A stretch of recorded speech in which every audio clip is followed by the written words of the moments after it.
Ecclesiastes Chapter 1.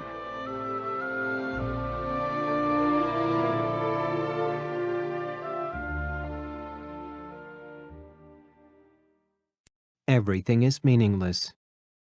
The words of the teacher, son of David, king in Jerusalem. Meaningless, meaningless, says the teacher, utterly meaningless. Everything is meaningless. What does man gain from all his labor at which he toils under the sun? Generations come and generations go, but the earth remains forever.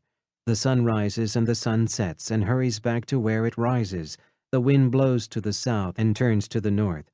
Round and round it goes, ever returning on its course. All streams flow into the sea, yet the sea is never full. To the place the streams come from, there they return again. All things are wearisome, more than one can say. The eye never has enough of seeing, nor the ear its fill of hearing. What has been will be again. What has been done will be done again. There is nothing new under the sun.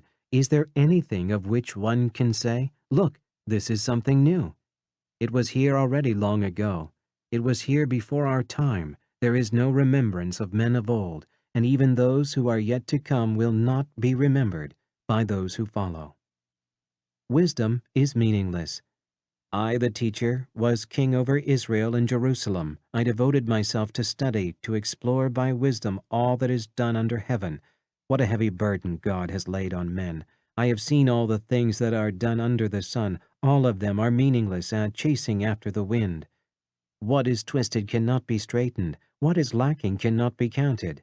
I thought to myself, look, I have grown and increased in wisdom more than anyone who has ruled over Jerusalem before me. I have experienced much of wisdom and knowledge. Then I applied myself to the understanding of wisdom and also of madness and folly. But I learned that this, too, is chasing after the wind. For with much wisdom comes much sorrow. The more knowledge, the more grief.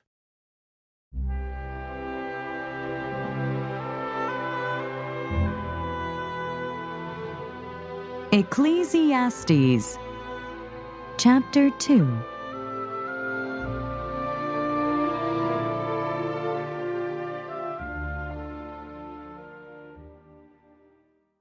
Pleasures are meaningless. I thought in my heart, come now, I will test you with pleasure to find out what is good. But that also proved to be meaningless. Laughter, I said, is foolish, and what does pleasure accomplish? I tried cheering myself with wine and embracing folly, my mind still guiding me with wisdom. I wanted to see what was worthwhile for men to do under heaven during the few days of their lives. I undertook great projects. I built houses for myself and planted vineyards. I made gardens and parks and planted all kinds of fruit trees in them. I made reservoirs to water groves of flourishing trees. I bought male and female slaves and had other slaves who were born in my house. I also owned more herds and flocks than anyone in Jerusalem before me. I amassed silver and gold for myself and the treasure of kings and provinces. I acquired men and women singers and a harem as well, the delights of the heart of man. I became greater by far than anyone in Jerusalem before me. In all this, my wisdom stayed with me. I denied myself nothing my eyes desired. I refused my heart no pleasure. My heart took delight in all my work, and this was the reward for all my labor.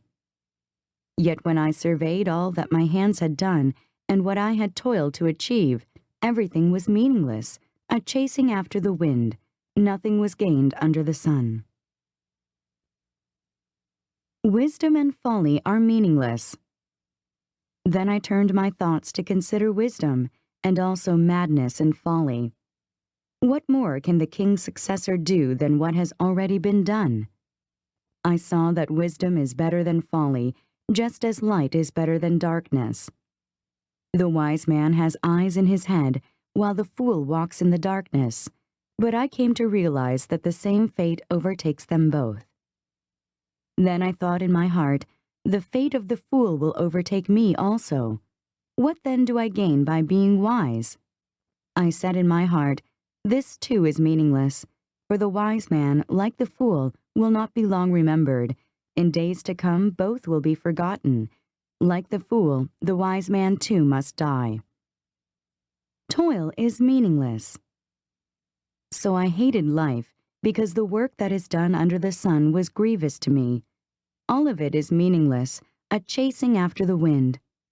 I hated all the things I had toiled for under the sun, because I must leave them to the one who comes after me. And who knows whether he will be a wise man or a fool?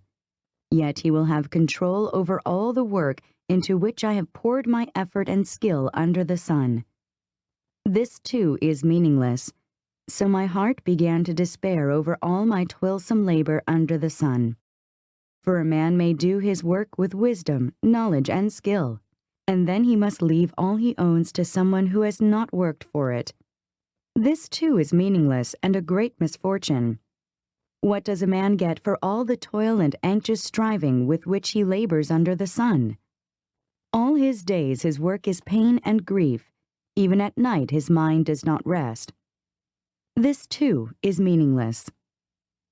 A man can do nothing better than to eat and drink and find satisfaction in his work.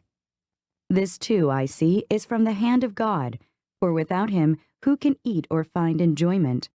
To the man who pleases him, God gives wisdom, knowledge, and happiness, but to the sinner he gives the task of gathering and storing up wealth to hand it over to the one who pleases God. This too is meaningless, a chasing after the wind.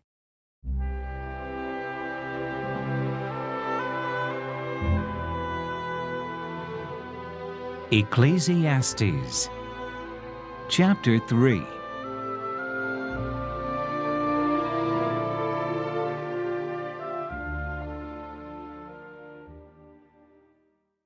A time for everything. There is a time for everything, and a season for every activity under heaven, a time to be born and a time to die, a time to plant and a time to uproot, a time to kill and a time to heal, a time to tear down and a time to build, a time to weep and a time to laugh, a time to mourn and a time to dance, a time to scatter stones and a time to gather them, a time to embrace and a time to refrain, a time to search and a time to give up, a time to keep and a time to throw away, a time to tear and a time to mend, a time to be silent and a time to speak, a time to love and a time to hate, a time for war and a time for peace. What does the worker gain from his toil? I have seen the burden God has laid on men. He has made everything beautiful in its time.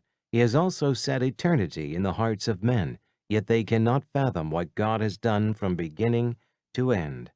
I know that there is nothing better for men than to be happy and do good while they live, that everyone may eat and drink and find satisfaction in all his toil. This is the gift of God. I know that everything God does will endure forever. Nothing can be added to it, and nothing taken from it. God does it so that men will revere him. Whatever is has already been, and what will be has been before, and God will call the past to account. And I saw something else under the sun. In the place of judgment, wickedness was there. In the place of justice, wickedness was there.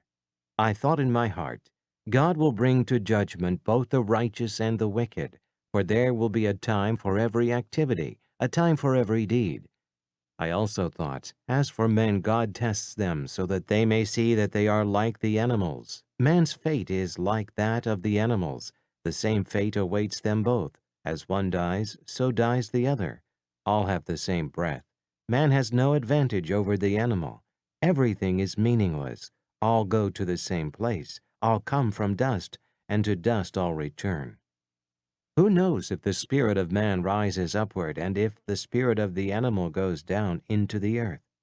So I saw that there is nothing better for a man than to enjoy his work, because that is his lot. For who can bring him to see what will happen after him?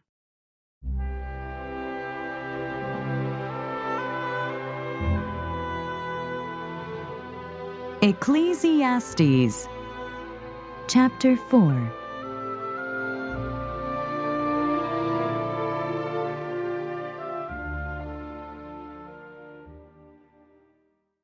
Oppression, toil, friendlessness. Again I looked and saw all the oppression that was taking place under the sun. I saw the tears of the oppressed, and they have no comforter. Power was on the side of their oppressors, and they have no comforter.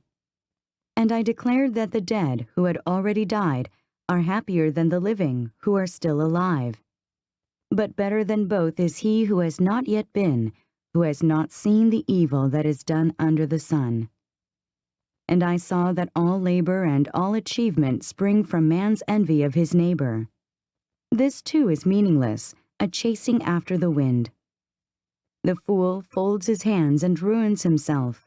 Better one handful with tranquility than two handfuls with toil and chasing after the wind. Again I saw something meaningless under the sun. There was a man all alone. He had neither son nor brother. There was no end to his toil, yet his eyes were not content with his wealth. For whom am I toiling, he asked, and why am I depriving myself of enjoyment? This too is meaningless, a miserable business. Two are better than one, because they have a good return for their work. If one falls down, his friend can help him up. But pity the man who falls and has no one to help him up.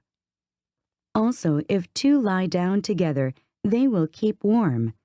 But how can one keep warm alone? Though one may be overpowered, two can defend themselves. A cord of 3 strands is not quickly broken. Advancement is meaningless. Better a poor but wise youth than an old but foolish king who no longer knows how to take warning. The youth may have come from prison to the kingship, or he may have been born in poverty within his kingdom. I saw that all who lived and walked under the sun followed the youth, the king's successor. There was no end to all the people who were before them. But those who came later were not pleased with the successor. This too is meaningless, a chasing after the wind.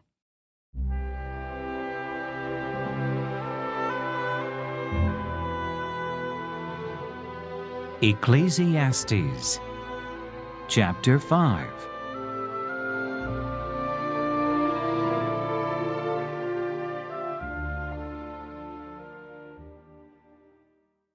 Stand in awe of God. Guard your steps when you go to the house of God. Go near to listen rather than to offer the sacrifice of fools who do not know that they do wrong. Do not be quick with your mouth. Do not be hasty in your heart to utter anything before God. God is in heaven and you are on earth, so let your words be few. As a dream comes when there are many cares, so the speech of a fool when there are many words. When you make a vow to God, do not delay in fulfilling it. He has no pleasure in fools. Fulfill your vow. It is better not to vow than to make a vow and not fulfill it. Do not let your mouth lead you into sin, and do not protest to the temple messenger, "My vow was a mistake." Why should God be angry at what you say and destroy the work of your hands? Much dreaming and many words are meaningless. Therefore stand in awe of God. Riches are meaningless. If you see the poor oppressed in a district and justice and rights denied, do not be surprised at such things, for one official is eyed by a higher one, and over them both are others higher still. The increase from the land is taken by all. The king himself profits from the fields. Whoever loves money never has money enough. Whoever loves wealth is never satisfied with his income. This too is meaningless. As goods increase, so do those who consume them. And what benefit are they to the owner except to feast his eyes on them? The sleep of a laborer is sweet, whether he eats little or much, but the abundance of a rich man permits him no sleep. I have seen a grievous evil under the sun, wealth hoarded to the harm of its owner, or wealth lost through some misfortune, so that when he has a son there is nothing left for him. Naked a man comes from his mother's womb, and as he comes, so he departs. He takes nothing from his labor that he can carry in his hand. This too is a grievous evil. As a man comes, so he departs, and what does he gain? Since he toils for the wind, all his days he eats in darkness, with great frustration, affliction, and anger.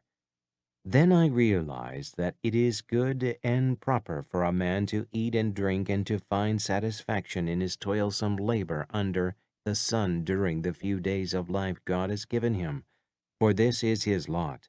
Moreover, when God gives any man wealth and possessions and enables him to enjoy them, to accept his lot and be happy in his work, this is a gift of God.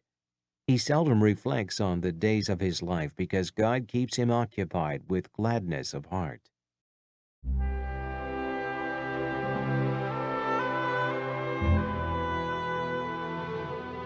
Ecclesiastes Chapter 6.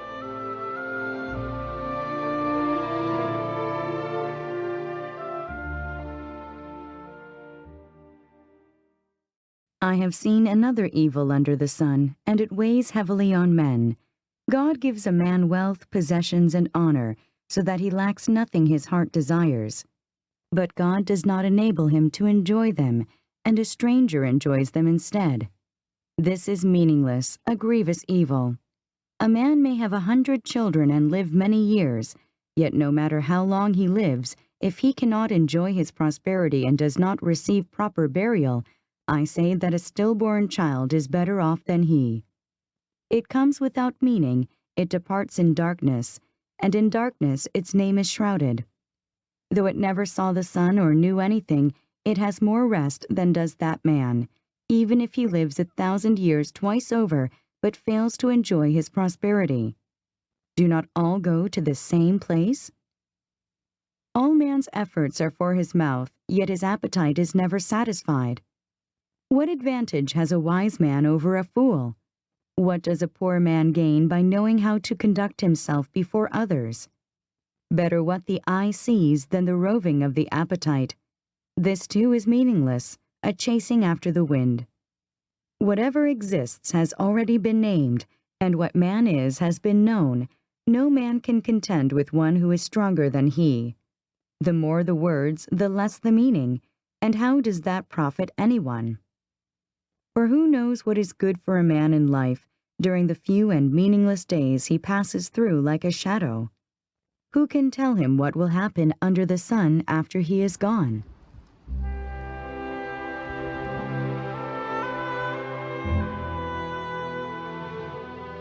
Ecclesiastes Chapter 7.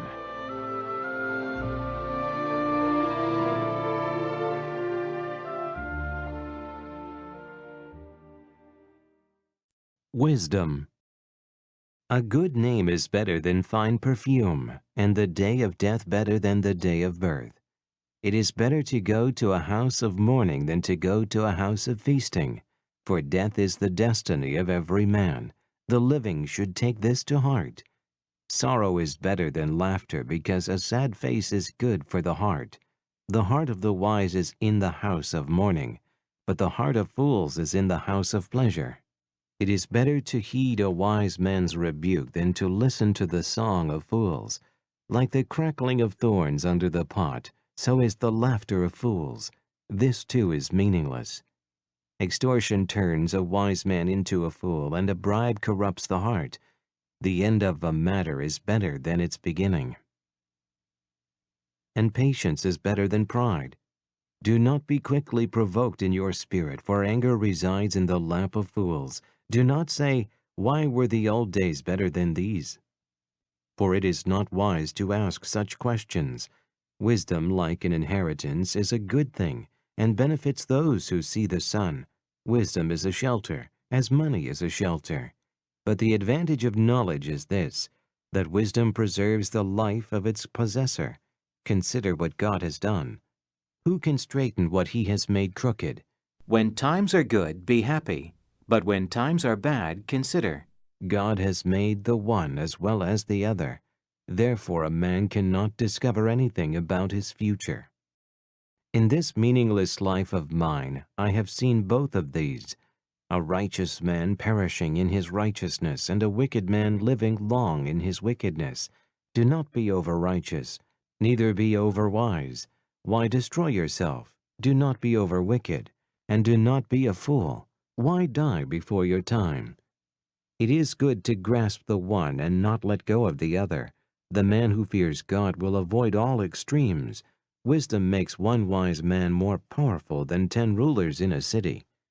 There is not a righteous man on earth who does what is right and never sins. Do not pay attention to every word people say, or you may hear your servant cursing you.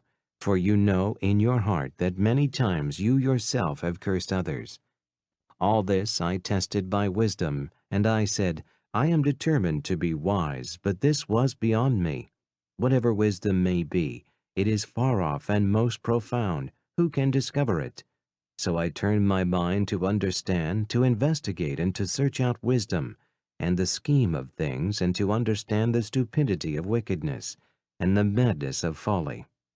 I find more bitter than death the woman who is a snare, whose heart is a trap, and whose hands are chains. The man who pleases God will escape her, but the sinner she will ensnare.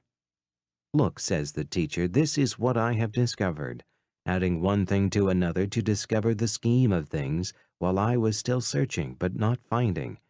I found one upright man among 1,000, but not one upright woman among them all. This only have I found. God made mankind upright, but men have gone in search of many schemes.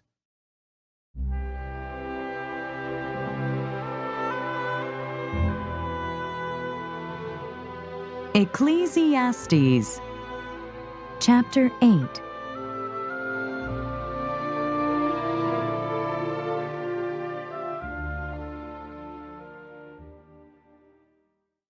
Who is like the wise man, who knows the explanation of things? Wisdom brightens a man's face and changes its hard appearance. Obey the king. Obey the king's command, I say, because you took an oath before God. Do not be in a hurry to leave the king's presence. Do not stand up for a bad cause, for he will do whatever he pleases. Since a king's word is supreme, who can say to him, "What are you doing?" Whoever obeys his command will come to no harm, and the wise heart will know the proper time and procedure. For there is a proper time and procedure for every matter, though a man's misery weighs heavily upon him. Since no man knows the future, who can tell him what is to come? No man has power over the wind to contain it, so no one has power over the day of his death. And no one is discharged in time of war, so wickedness will not release those who practice it. All this I saw as I applied my mind to everything done under the sun. There is a time when a man lords it over others to his own hurt. Then, too, I saw the wicked buried, those who used to come and go from the holy place and receive praise in the city where they did this. This, too, is meaningless. When the sentence for a crime is not quickly carried out, the hearts of the people are filled with schemes to do wrong. Although a wicked man commits 100 crimes and still lives a long time, I know that it will go better with God-fearing men who are reverent before God. Yet because the wicked do not fear God, it will not go well with them, and their days will not lengthen like a shadow. There is something else meaningless that occurs on earth: righteous men who get what the wicked deserve, and wicked men who get what the righteous deserve. This too, I say, is meaningless. So I commend the enjoyment of life, because nothing is better for a man under the sun than to eat and drink and be glad. Then joy will accompany him in his work all the days of the life God has given him under the sun. When I applied my mind to know wisdom and to observe man's labor on earth, his eyes not seeing sleep day or night, then I saw all that God has done.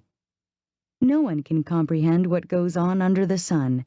Despite all his efforts to search it out, man cannot discover its meaning. Even if a wise man claims he knows, he cannot really comprehend it.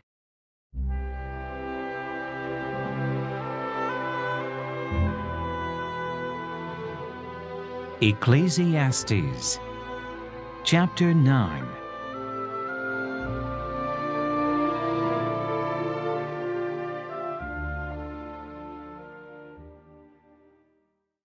A common destiny for all. So I reflected on all this and concluded that the righteous and the wise and what they do are in God's hands, but no man knows whether love or hate awaits him. All share a common destiny, the righteous and the wicked, the good and the bad, the clean and the unclean, those who offer sacrifices and those who do not. As it is with the good man, so with the sinner. As it is with those who take oaths, so with those who are afraid to take them. This is the evil in everything that happens under the sun. The same destiny overtakes all. The hearts of men, moreover, are full of evil, and there is madness in their hearts while they live, and afterward they join the dead. Anyone who is among the living has hope. Even a live dog is better off than a dead lion. For the living know that they will die, but the dead know nothing. They have no further reward, and even the memory of them is forgotten. Their love, their hate, and their jealousy have long since vanished. Never again will they have a part in anything that happens under the sun. Go, eat your food with gladness and drink your wine with a joyful heart, for it is now that God favors what you do. Always be clothed in white, and always anoint your head with oil. Enjoy life with your wife, whom you love, all the days of this meaningless life that God has given you under the sun. All your meaningless days, for this is your lot in life and in your toilsome labor under the sun. Whatever your hand finds to do, do it with all your might, for in the grave, where you are going, there is neither working nor planning nor knowledge nor wisdom. I have seen something else under the sun. The race is not to the swift, or the battle to the strong, nor does food come to the wise, or wealth to the brilliant, or favored to the learned. But time and chance happen to them all. Moreover, no man knows when his hour will come. As fish are caught in a cruel net, or birds are taken in a snare, so men are trapped by evil times that fall unexpectedly upon them. Wisdom better than folly. I also saw under the sun this example of wisdom that greatly impressed me. There was once a small city with only a few people in it, and a powerful king came against it, surrounded it, and built huge siege works against it.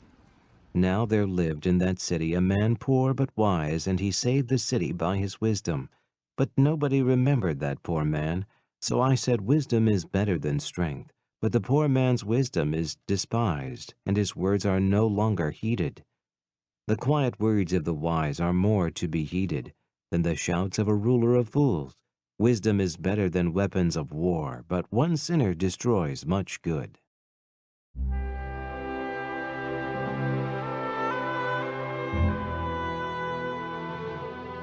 Ecclesiastes, Chapter 10.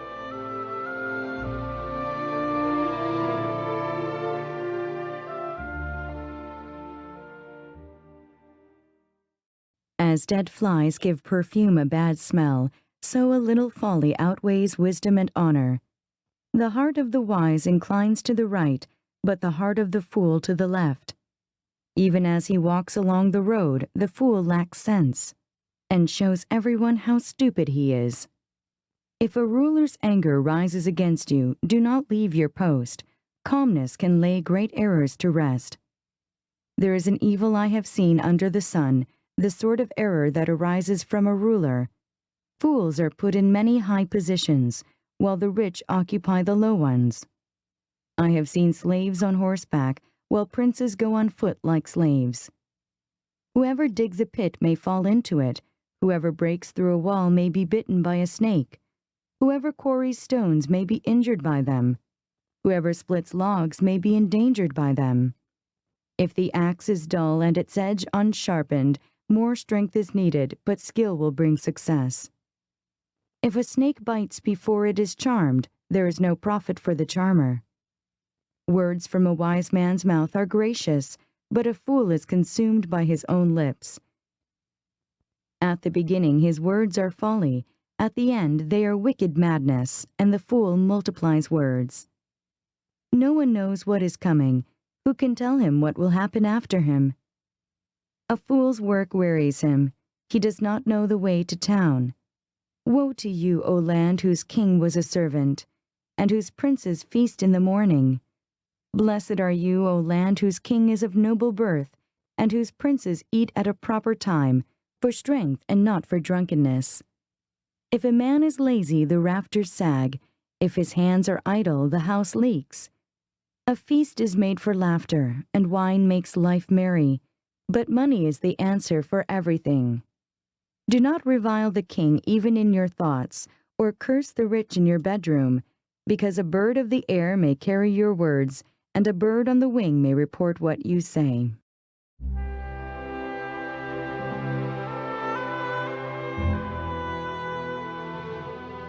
Ecclesiastes, Chapter 11.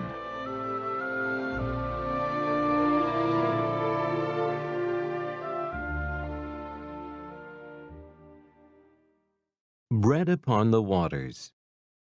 Cast your bread upon the waters, for after many days you will find it again.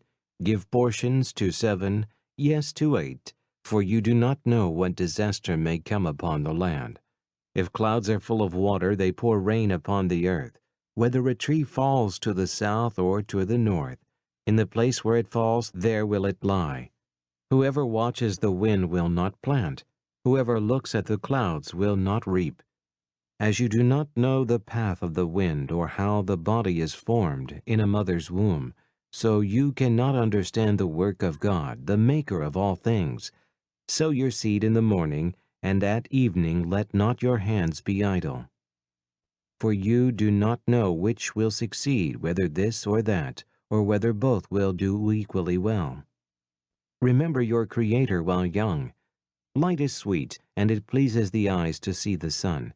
However many years a man may live, let him enjoy them all. But let him remember the days of darkness, for they will be many. Everything to come is meaningless. Be happy, young man, while you are young, and let your heart give you joy in the days of your youth. Follow the ways of your heart and whatever your eyes see. But know that for all these things God will bring you to judgment. So then banish anxiety from your heart and cast off the troubles of your body, for youth and vigor are meaningless.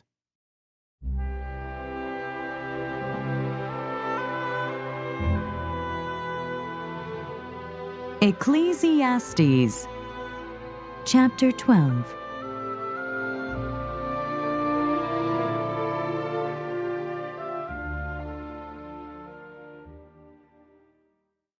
Remember your Creator in the days of your youth, before the days of trouble come and the years approach when you will say, I find no pleasure in them, before the sun and the light, and the moon and the stars grow dark, and the clouds return after the rain. When the keepers of the house tremble, and the strong men stoop, when the grinders cease because they are few, and those looking through the windows grow dim, when the doors to the street are closed and the sound of grinding fades. When men rise up at the sound of birds, but all their songs grow faint. When men are afraid of heights and of dangers in the streets. When the almond tree blossoms, and the grasshopper drags himself along, and desire no longer is stirred. Then man goes to his eternal home, and mourners go about the streets. Remember him before the silver cord is severed, or the golden bowl is broken, before the pitcher is shattered at the spring, or the wheel broken at the well, and the dust returns to the ground it came from, and the spirit returns to God who gave it. Meaningless, meaningless, says the teacher. Everything is meaningless. The conclusion of the matter. Not only was the teacher wise, but also he imparted knowledge to the people. He pondered and searched out and set in order many proverbs. The teacher searched to find just the right words, and what he wrote was upright and true. The words of the wise are like goads, their collected sayings like firmly embedded nails, given by one shepherd. Be warned, my son, of anything in addition to them. Of making many books there is no end, and much study wearies the body. Now all has been heard. Here is the conclusion of the matter. Fear God and keep his commandments, for this is the whole duty of man. For God will bring every deed into judgment, including every hidden thing, whether it is good or evil.